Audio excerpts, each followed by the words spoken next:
Welcome everyone to the Sister Stories podcast. This podcast is aimed at marveling at God's sovereignty in each of our lives as women and at encouraging one another via our stories. My name is Sophie and today I will be interviewing Jane. Welcome, Jane. Hi. Thanks, Sophie. That's all right. So first of all, can you tell us a little bit about who you are?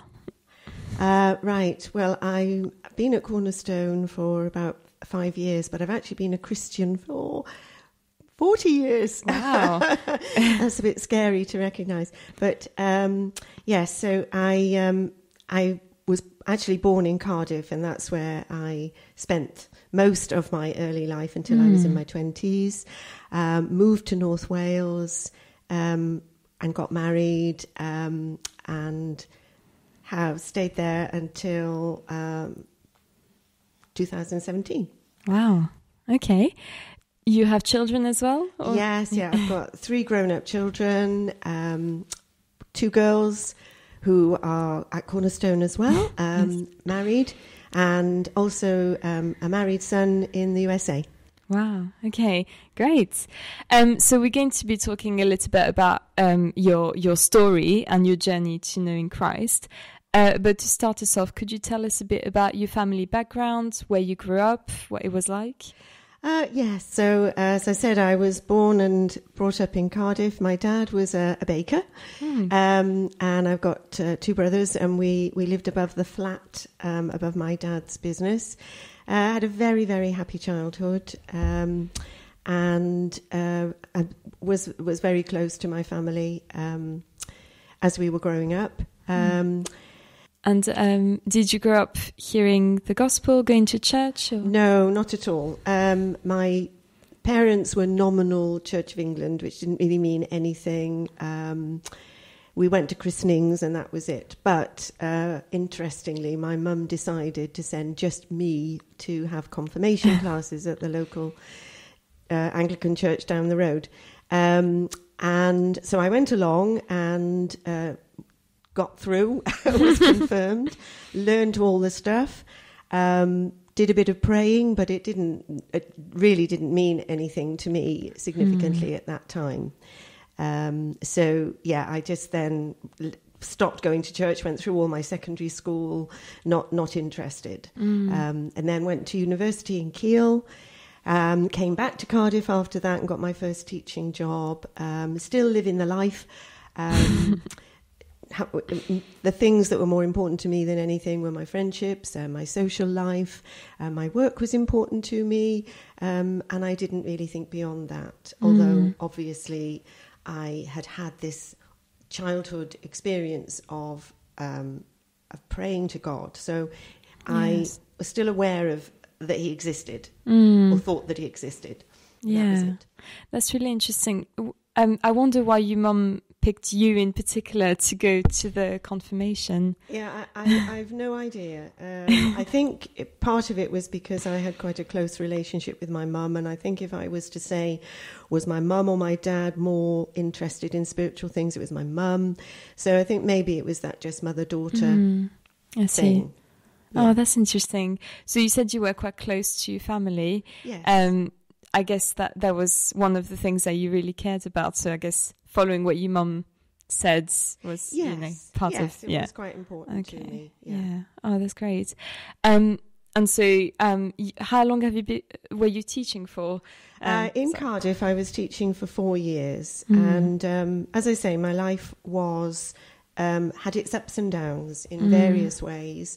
And after that 4 years, when I was about 26...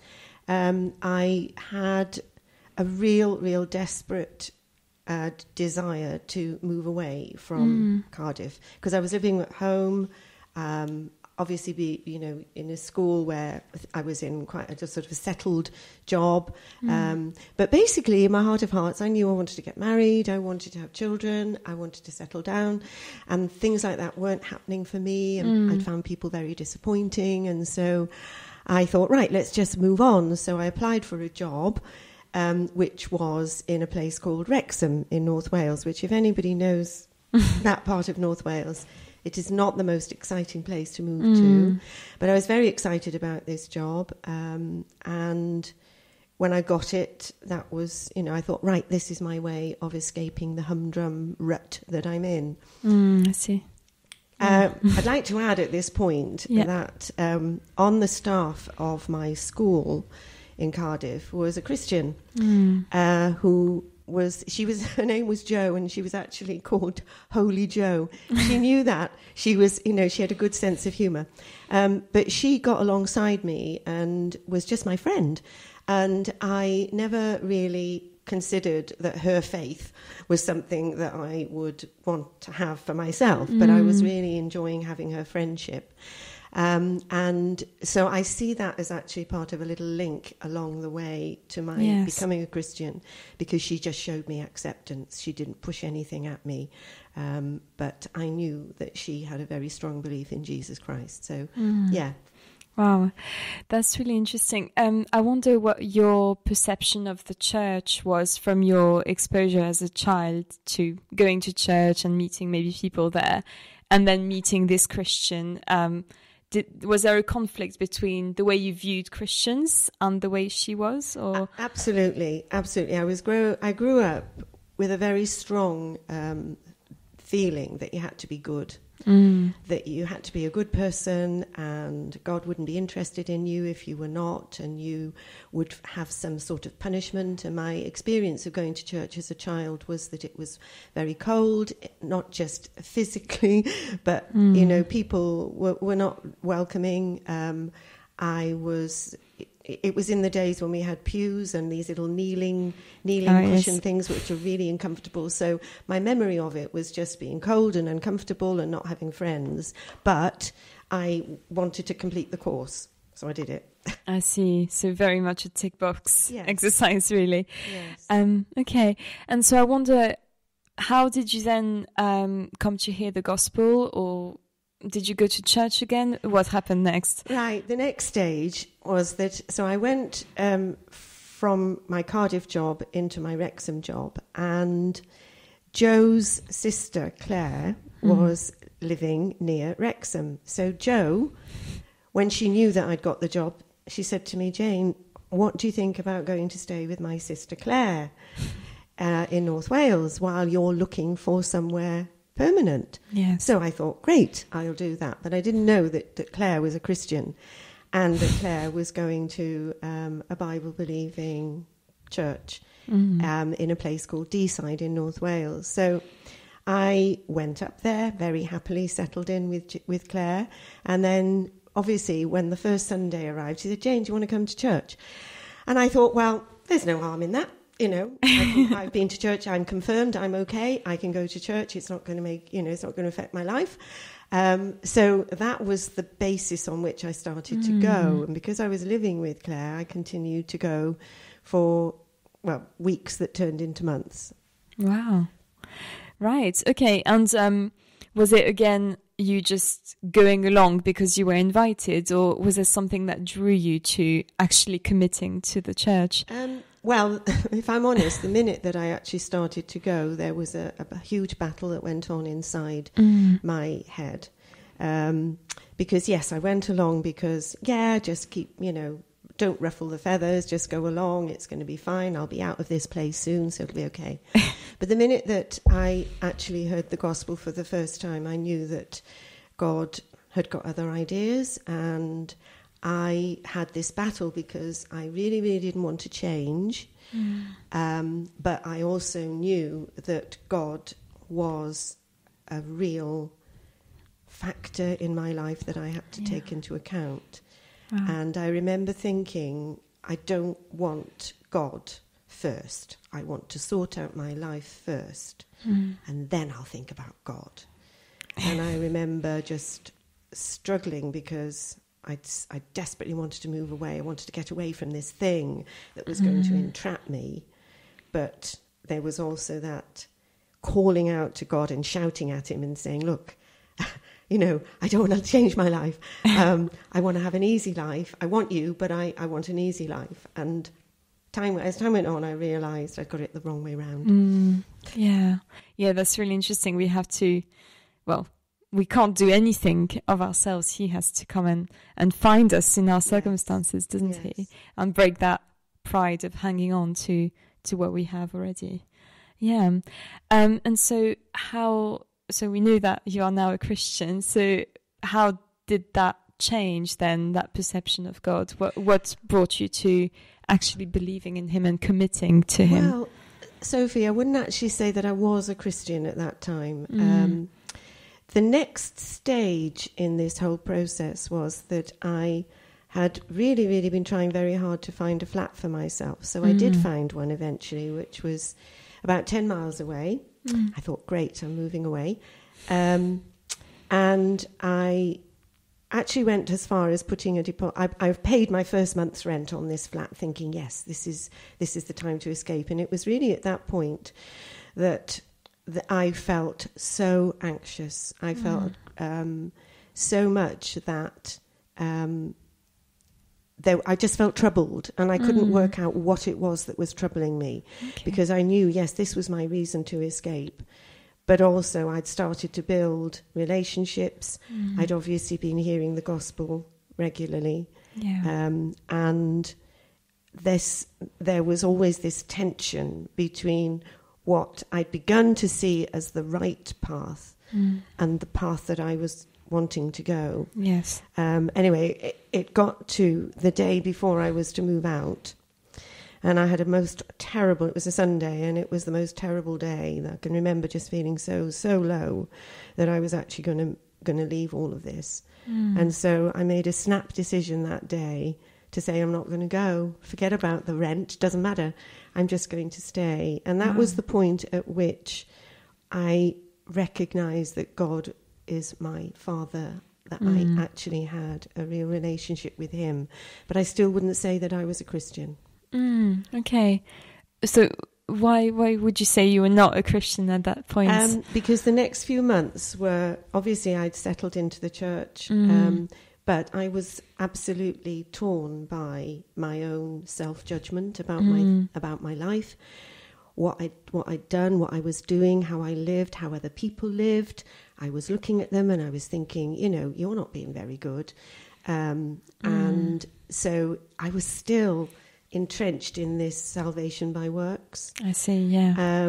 And that took months of being counselled by my pastor, who was great, counselled by my friends, who then brought me to that awareness of what sin is and what Jesus has done by dying on the cross. And he lifted all of that once I actually felt I could come on my knees to him and say, look, Lord, this is who I am. I'm not going to change. I can't change. Only you can do that.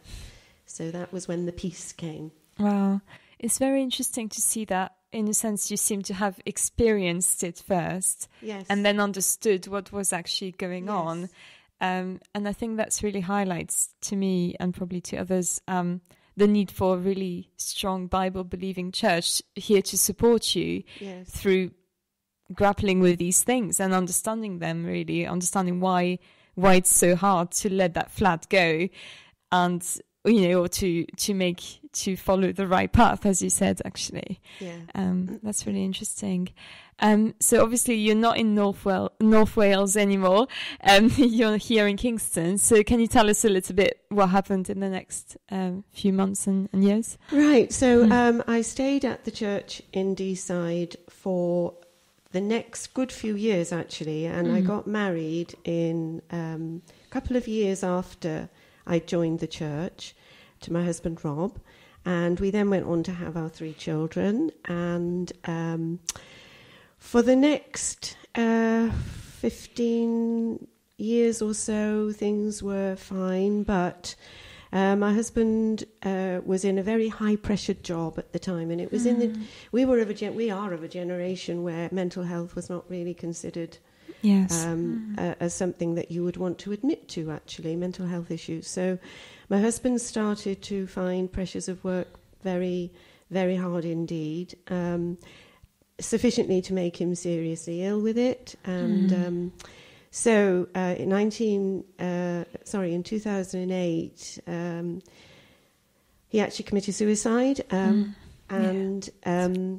So it was at that point I found myself a widow teenage children who were just on the brink of their futures, starting university or whatever. And my life was in a mess at that time. But I would like to say that the church that I was in was my complete rock. The people who were in that church, they were my family, and that was really putting into practice what it means to be a Christian family. And for my children, again, both the girls particularly, because Ben had already gone to the USA at that time, but the girls were, I know, were supported by their Christian friends, and also the effectiveness of prayer, because I was praying a lot, because all sorts of things go through your mind when suicide happens. Yes, of course. Particularly the feeling of guilt. And so prayer was really my lifting point, if you like. Yes. It was where I could go and say it all to God, no condemnation, and so there was peace in that as well. Oh, that's amazing. So after that point, I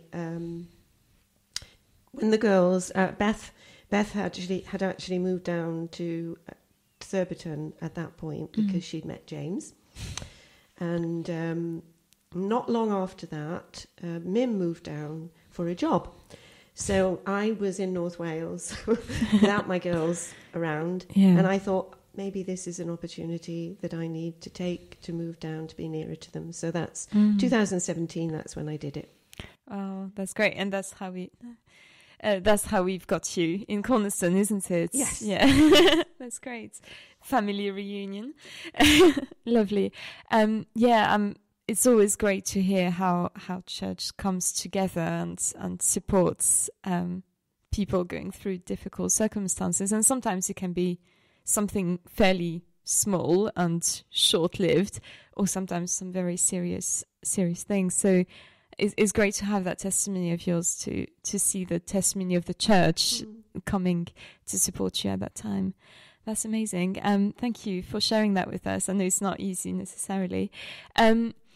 So I was just wondering, with the last couple of years, which have been also quite I was going to say disturbed, but maybe that's not the right word. Maybe it is. I wondered how you experienced these last couple of years, and what God showed you, what God taught you in this time.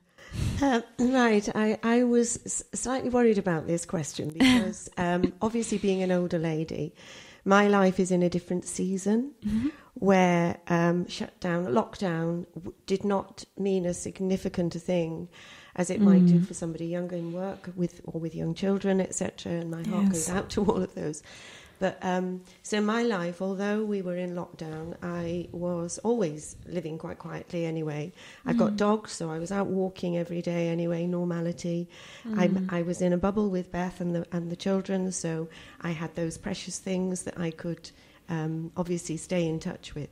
But the one thing that I do feel was not a downfall, but something, the phrase keeps coming to my mind, is I need to guard my heart. Because in these situations where you potentially have much more time on your hands, and you're placed in a situation where we're all looking at each other and we're all watching each other, there's a fear as well, an underlying fear. We don't want to be afraid. We want to trust in God, but the fear creeps in as well. And I felt that if I've learned anything during that time, it is the real vital significance of guarding my heart for Jesus, and to make sure that in every situation that I face, I'm actually lifting my eyes to Him and to see, Lord, how would you want me to behave in this? Yes.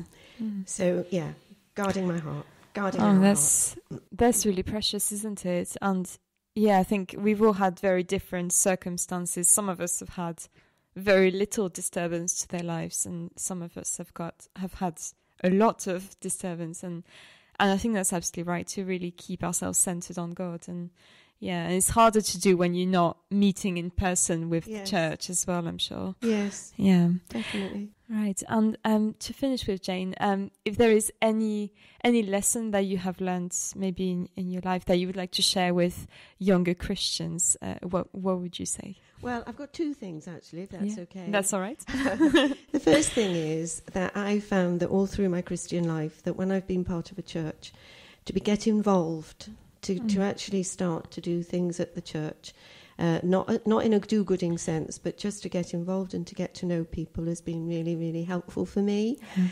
And it builds close friendships that you might not otherwise have if you're just going on a Sunday and coming home on a Sunday.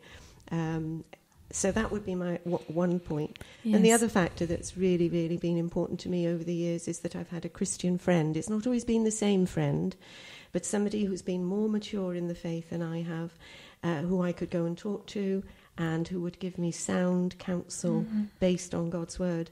And that's what I would really encourage young believers to get alongside, or rather the mature Christians to get alongside the young believers, Lord,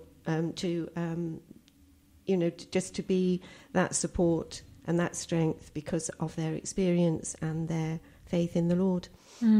Yes, I think that's really, it's one of the great things about church, that you have people from all backgrounds and ages coming together that wouldn't have known each other otherwise, potentially. I think that's really precious, isn't it? Thank you so much for sharing your story today, Jane. I think we've all been encouraged to hear your experience of the church, actually, and of God's faithfulness throughout your life. And thank you, everyone, for listening. That's all for this episode, but join us again next time.